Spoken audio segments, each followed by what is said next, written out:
Di hari ini kita akan membahas akuntansi sebagai sistem informasi. Tapi sebelum kita masuk ke dalam pengertian akuntansi, kita harus tahu dulu sejarah akuntansi. Pada tahun 1940, seorang berkebangsaan Italia bernama Luca Pacioli menerbitkan buku berjudul Summa de Arithmetica, Geometrica, Proportioni et Proporzionalità, yang berarti segala sesuatu yang tentang aritmatika, geometri, dan proporsi. Buku tersebut terbagi atas 5 bagian yang membahas tentang ilmu matematika. Salah satu bab di dalamnya membahas tentang pembukuan yang menekan kepada sistem pencatatan yang terjadi di Venice lebih dari 200 tahun sebelumnya dan masih digunakan pada masa itu, yang dikenal dengan nama metode Venice. Dalam berbagai literatur, Pacioli kemudian disebut sebagai Bapak Akuntansi. Pada tahun 1993 berdirilah Ikatan Akuntan Indonesia yang merupakan lembaga pengembangan akuntansi di Indonesia.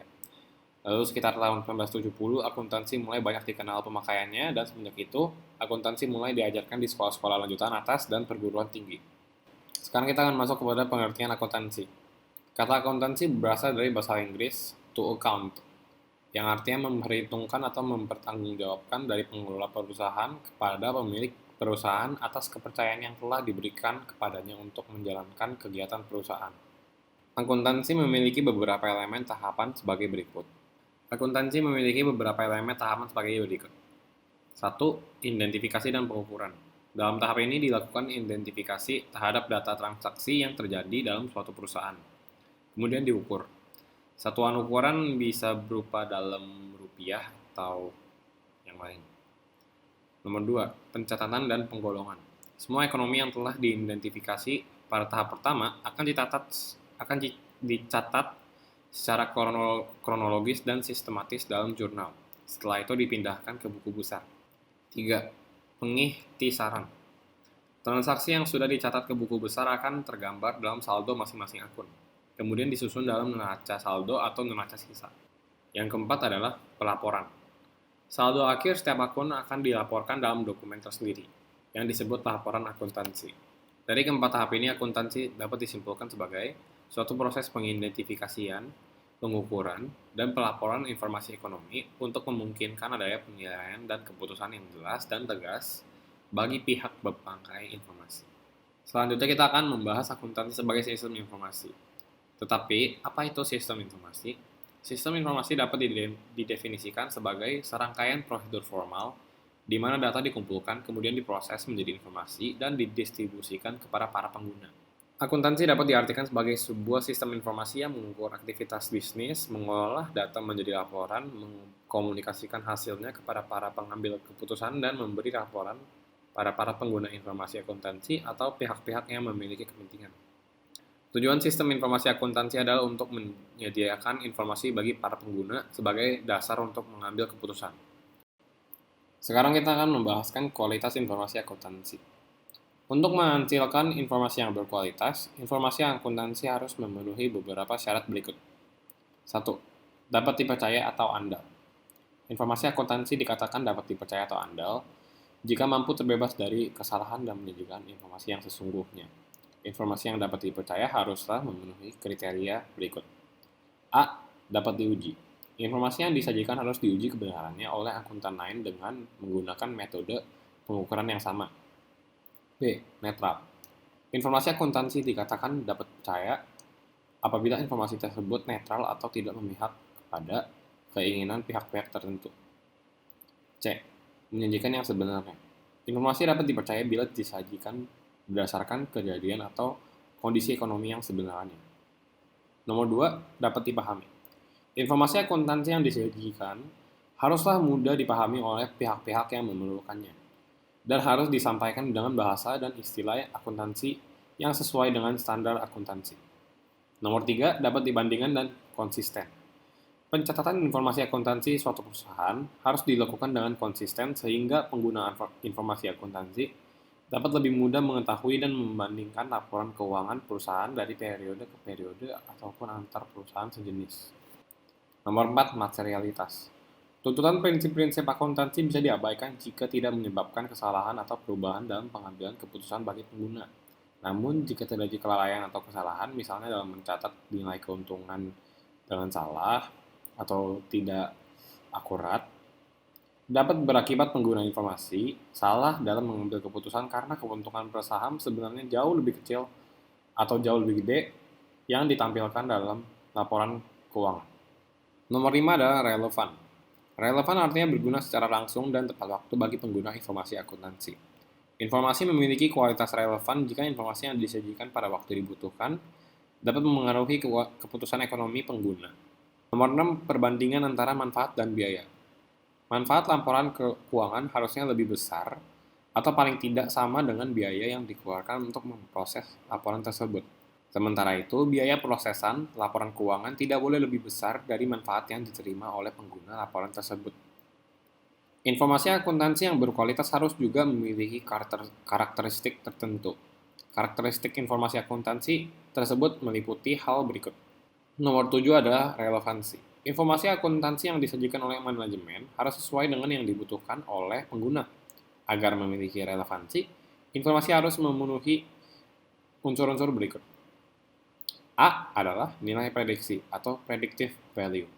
Informasi akuntansi yang relevan harus mampu membantu pengguna mengenai hasil kejadian masa lampau sebagai dasar membuat prediksi untuk masa yang mendatang. B adalah nilai umpan balik atau feedback value. Informasi akuntansi yang relevan juga harus membantu pengguna untuk mengoreksi harapan atau perencanaan yang telah dibuat sebelumnya. C. Tepat waktu atau timeliness. Informasi akuntansi harus tersedia pada saat yang digunakan untuk pengambilan keputusan perusahaan. Selain itu juga penting untuk menghindari tertundanya pengambilan keputusan. Nomor 8 adalah reliabilitas. Informasi akuntansi yang reliable adalah informasi yang bebas dari pengertian yang menyesatkan. Nomor 9, komparabilitas. Informasi akuntansi sangat bermanfaat jika disadarkan pada standar tertentu sebagai dasar pembandingan. Perbandingan dapat dilakukan terhadap data perusahaan dari periode yang berbeda, atau data perusahaan yang lain yang sejenis pada periode yang sama. Yang terakhir adalah konsistensi. Informasi akuntansi yang disampaikan dalam laporan keuangan harus akurat. Agar akurat, penggunaan metode akuntansi harus dilakukan secara konsisten, sehingga komparabilitas dan konsistensi laporan dapat terjaga. Sekarang kita akan membahas siapa saja yang membutuhkan informasi akuntansi. Informasi akuntansi sangat dibutuhkan untuk mengambil keputusan, baik bagi pihak internal perusahaan atau maupun pihak eksternal perusahaan. Berikut ini merupakan pihak internal dan pihak eksternal pemakai informasi akuntansi. Untuk pihak internal merupakan pihak yang berhubungan langsung dengan perusahaan dalam pengambilan keputusan perencanaan dan kebijakan perusahaan. Contoh-contohnya adalah manajer atau direktur. Untuk pihak eksternal yang memerlukan informasi akuntansi adalah sebagai berikut. Yang pertama adalah pemilik perusahaan. Pemilik perusahaan berkepentingan dengan informasi akuntansi untuk mengetahui posisi keuangan dan prospek perusahaan selanjutnya. Pemilik perusahaan tidak berhubungan langsung dengan perusahaan karena kemungkinan memiliki cabang. Yang kedua adalah karyawan. Informasi akuntansi sangat penting bagi karyawan perusahaan sebagai pihak eksternal yang berkaitan dengan kesejahteraan dan gairah kerja mereka. Yang ketiga adalah kreditur. Kreditur adalah seseorang atau lembaga yang memberi pinjaman dana kepada perusahaan. Kreditur berkepentingan kepada informasi akuntansi untuk mengukur sejauh mana kemampuan perusahaan dalam memenuhi kewajibannya sebelum mereka memberikan pinjaman dana. Yang keempat adalah pemerintah. Pemerintah berkepentingan kepada informasi akuntansi, terutama untuk penentuan pajak yang harus dibayar perusahaan dan standar gaji yang harus diterima para pekerjanya yang sesuai dengan laba yang dihasilkan perusahaan. Yang kelima adalah investor. Informasi akuntansi sangat berharga bagi investor untuk mengetahui kemampuan perusahaan dalam menghasilkan keuntungan, sehingga dapat memutuskan apakah akan berinvestasi atau tidak. Yang terakhir adalah serikat pekerja. Serikat pekerja menggunakan informasi akuntansi sebagai ukuran maju mundurnya perusahaan. Jika maju, maka serikat pekerja biasanya akan menuntut kenaikan upah dan fasilitas dari perusahaan. Sekarang kita akan bahas bilang-bilang akuntansi. Yang pertama adalah akuntansi keuangan.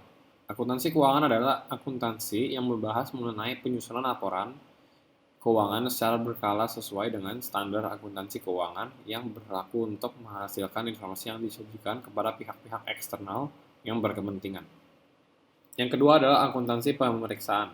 Akuntansi pemeriksaan adalah akuntansi yang berhubungan dengan pemeriksaan secara bebas atas laporan keuangan oleh akuntan publik ataupun akuntan internal. Yang ketiga adalah akuntansi biaya. Akuntansi biaya memfokuskan pembahasannya kepada perencanaan, penetapan, pengadilan, dan penghitungan biaya produksi di perusahaan manufaktur sampai pada distribusi barang. Yang keempat adalah akuntansi manajemen. Akuntansi manajemen merupakan akuntansi secara khusus berisi tentang informasi yang berguna kepada manajemen suatu organisasi. Yang kelima adalah akuntansi perpajakan. Akuntansi perpajakan merupakan akuntansi yang bertugas menghitung besarnya pajak yang harus dibayar, mulai dari penentuan besarnya pajak, pengisian SPPT sampai dengan mewakili perusahaan dengan petugas perpajakan. Yang keenam adalah akuntansi penganggaran. Akuntansi penganggaran bertugas menyusun perencanaan anggaran yang meliputi pengalokasian dana, bersalnya dana, sumber dana, dan taksiran keuangan di periode mendatang dalam kaitannya dengan penyusunan anggaran suatu perusahaan. Yang ketujuh adalah akuntansi pemerintahan. Akuntansi pemerintahan adalah akuntansi yang mengelola dan menyajikan informasi ekonomi pada lembaga informasi pemerintahan, baik di pusat maupun di daerah, sesuai dengan undang-undang agar dapat digunakan untuk kepentingan umum. Yang ke-8 adalah akuntansi syairah. Akuntansi syairah memiliki landasan utama yang bersumber kepada Al-Quran, hadis, dan fatwa syairah yang dikeluarkan oleh Dewan Syairah Nasional. Dan yang terakhir adalah sistem akuntansi. Sistem akuntansi merupakan bidang akuntansi yang khusus bertugas menciptakan langkah-langkah atau prosedur akuntansi dalam suatu perusahaan. Selanjutnya kita akan membahas tentang profesi akuntan. Profesi akuntan ada 4. Yang pertama adalah akuntan pendidik. Akuntan pendidik adalah akuntan yang bekerja pada lembaga pendidikan, yang tugas utamanya adalah mengajarkan dan mengembangkan ilmu akuntansi. Yang kedua adalah akuntan publik. Akuntan publik adalah akuntan yang melakukan pemeriksaan atau audit secara independen, yang memberikan jasa untuk kepentingan perusahaan dengan imbalan yang tertentu. Yang ketiga adalah akuntan internal. Akuntan internal adalah akuntan yang bekerja kepada perusahaan dan berstatus pegawai atau karyawan perusahaan tersebut, misalnya sebagai kepala bagian akuntansi atau wakil direktur keuangan. Yang terakhir adalah akuntan pemerintah. Akuntan pemerintah adalah akuntan yang bekerja sebagai pegawai pada lembaga-lembaga pemerintah atau badan usaha milik negara, seperti BPK, BPKP, dan berbagai inspektorat kementerian yang berhubungan dengan penggunaan anggaran negara. Sekarang kita akan membahas etika profesi akuntan. Etika profesi akuntan adalah prinsip moral yang mengatur hubungan antara akuntan dengan klien, sesama rekan akuntan, dan masyarakat. Akuntan memiliki tanggung jawab profesi untuk memberikan informasi pada pihak-pihak yang beragam kepentingan. Oleh karena itu, etika profesi akuntan mutlak dimiliki oleh seorang akuntan. Beberapa etika profesi akuntan antara lain sebagai berikut. Yang pertama adalah tanggung jawab profesi. Seorang akuntan harus senantiasa menggunakan pertimbangan moral dan profesional dalam kegiatan yang dilakukan serta mempertahankan independensinya. Yang kedua adalah kepentingan publik. Seorang akuntan wajib bertindak atas dasar pelayanan kepada publik. Yang ketiga adalah integritas. Seorang akuntan harus memenuhi tanggung jawab dengan integritas setinggi mungkin. Yang keempat adalah objektivitas. Objektivitas berarti tidak memihak pada pihak tertentu dalam mengungkapkan fakta yang terjadi. Yang kelima adalah kompetensi dan kehati-hatian profesional. Seorang akuntan harus melakukan tugas dengan kehati-hatian sesuai kompetensi dalam memberikan jasa kepada klien. Yang keenam adalah kerahasiaan. Informasi atau data yang diperoleh seorang akuntan umumnya bersifat rahasia dan hanya untuk kepentingan pihak-pihak yang berkaitan dengan perusahaan. Yang ketujuh adalah perilaku profesional dan standar teknis. Seorang akuntan harus menjaga reputasi profesi dengan baik dan menjauhi tindakan yang dapat mendiskreditkan profesinya. Yang terakhir adalah standar akuntansi keuangan. Standar akuntansi keuangan atau SAK adalah suatu kerangka dalam prosedur pembuatan laporan keuangan agar terjadi keseragaman dalam penyajian laporan keuangan. SAK juga berfungsi untuk mempermudah auditor serta mempermudah pembaca laporan keuangan untuk memahami dan membandingkan laporan keuangan entitas yang berbeda-beda. Di Indonesia ada 4 pilar dalam SAK. Yang pertama adalah PSAK IFRS. Dalam bahasa Indo adalah pernyataan standar akuntansi keuangan. Dalam bahasa Inggris adalah International Financial Report Standard.